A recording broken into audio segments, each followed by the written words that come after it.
राधे राधे। अथ श्री मोहिनी एकादशी व्रत कथा। ओम गण गणपते नमः। धर्मराज युधिष्ठिर जी श्री केशव जी से पूछने लगे, हे कृष्ण, आप मुझे वैशाख शुक्ल पक्ष की एकादशी की व्रत कथा सुनाइए। मैं जानना चाहता हूँ इस एकादशी का क्या नाम है और किस विधि से इसका पूजन किया जाता है। तब श्री कृष्ण जी बोले कि हे धर्मराज युधिष्ठिर, यही प्रश्न श्री रामचंद्र जी ने गुरु वशिष्ठ जी से किया था और उन्होंने जो उत्तर दिया वही मैं तुम्हें देता हूँ।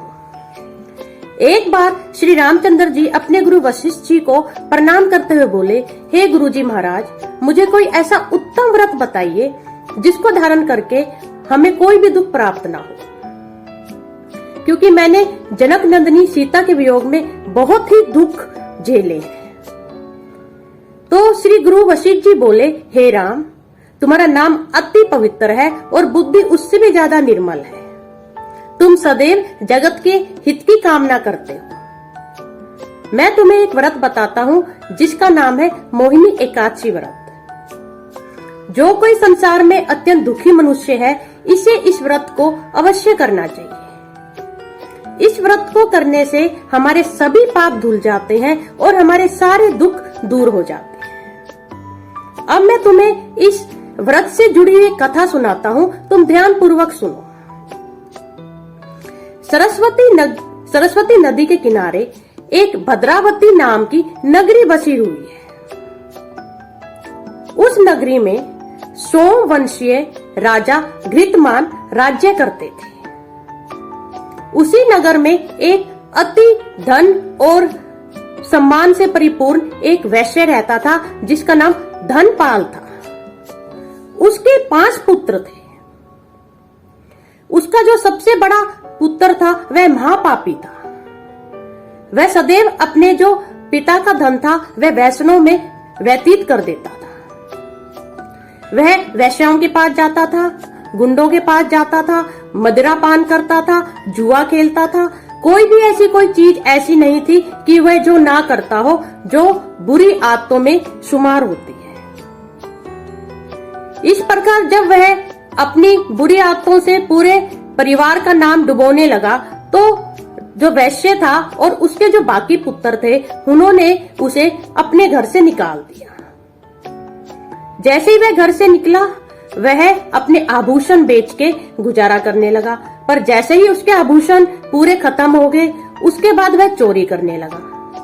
उसके बाद नगर के सिपाहियों ने उसे पकड़ लिया, परंतु उन्होंने सोचा कि ये वैश्य का पुत्र है और वैश्य ने बहुत सी धर्मशालाएं बना रखी थी, प्याऊ बना रखे थे और बहुत ही नगर का उद्धार किया हुआ था।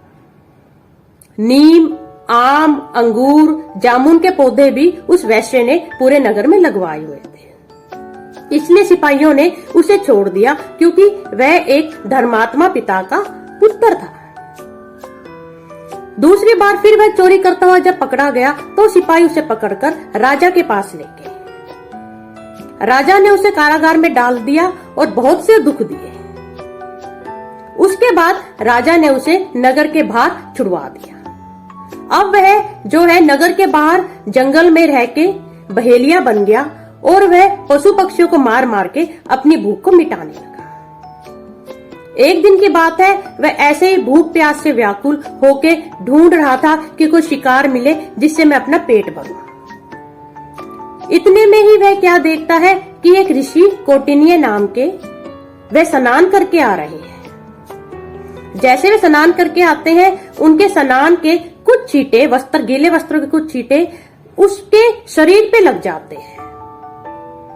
जैसे उस पापी के शरीर पे उन ऋषि के वैशाख मास के स्नान के छींटे लगते हैं, उसको सद्बुद्धि आ जाती है और वह हाथ जोड़ते हुए ऋषि को प्रणाम करते हुए बोलता है, मैं अत्यंत पापी हूँ ऋषिवर, मुझे कृपा कर ऐसा कोई अनुष्ठान या व्रत बताइए जिससे मेरे सारे पाप दूर हो जाए, और ऐसा व्रत बताइए जिसमें धन की जरूरत न पड़े, क्योंकि मेरे पास धन बिल्कुल भी नहीं है।